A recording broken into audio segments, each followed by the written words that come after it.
Imagine standing in the middle of a crowd, watching your 15-year-old daughter cry as 6 grown women scream Bible verses at her. That's what I walked into, thanks to my ex-mother-in-law. But what she didn't know was that by the end of the week, her good Christian reputation would be shredded. By her own words, in front of her entire church. If you've ever been gaslit, lied about, or attacked by someone hiding behind religion or family values, hit that like button, subscribe, and buckle up, because this is one of the most satisfying revenge stories you'll hear today.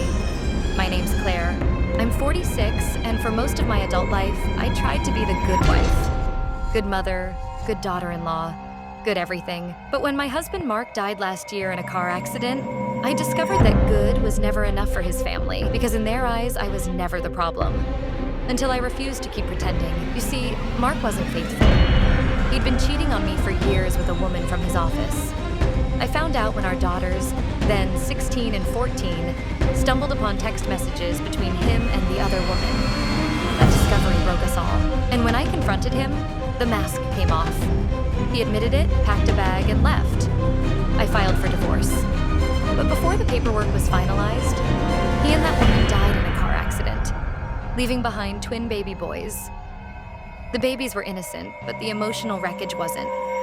My daughters couldn't even hear their father's name without breaking down. The betrayal had burned too deep. And that's when my ex-in-laws decided they knew best. Mark's parents, Helen and George, were in their late 70s.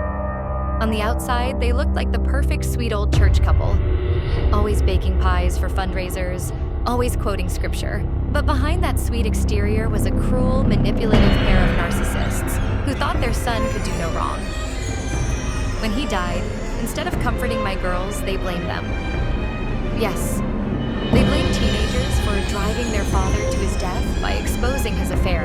They started demanding custody of my daughters, saying I was unfit because I wasn't attending church anymore.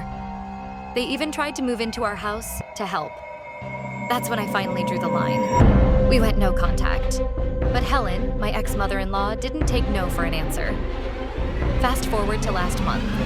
My youngest daughter, Emily, had just turned 15.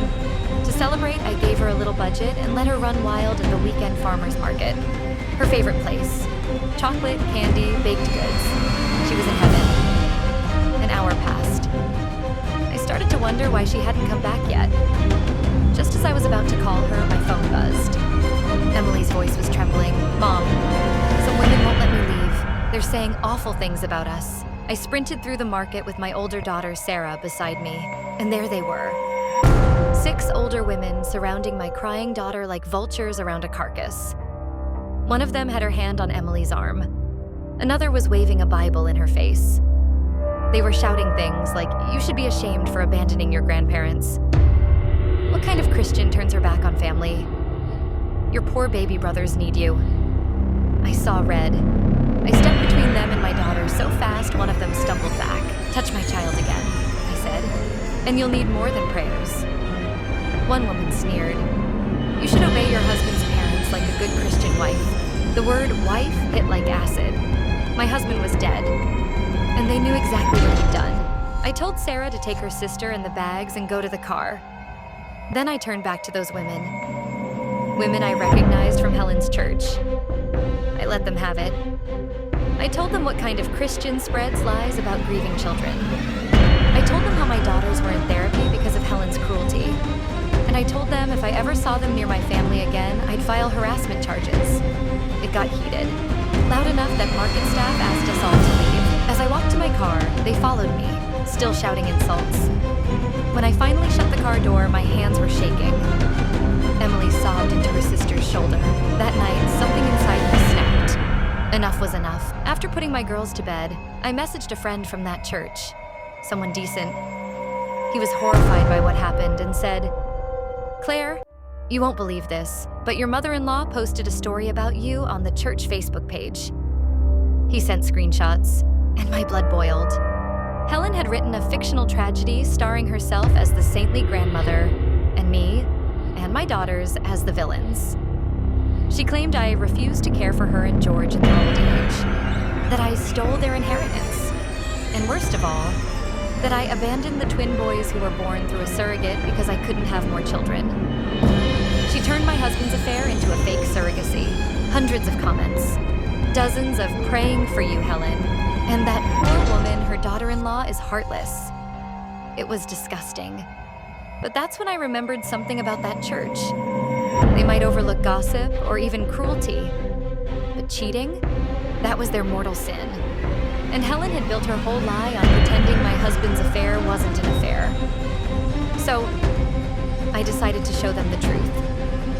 Since Mark died mid-divorce, I still had every piece of evidence I'd collected. Photos, screenshots, texts, emails between him and the mistress, even messages from Helen and George encouraging him to hide the affair. I also had messages where they called my daughters bastards and said, "If you hadn't told your mother, your father would still be alive." That one was dated 2 days after his funeral. So I spent my next day off crafting what I can only describe as divine retribution. I printed every piece of evidence, in color, on glossy paper. I labeled each section like a church pamphlet. A photo of my ex and his mistress making out in our living room with the title, "They looked nothing like me." Different skin tones, different everything. There was no mistaking what it was.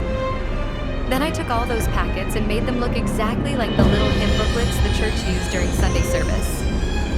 Sunday morning came. I parked a few blocks away from the church.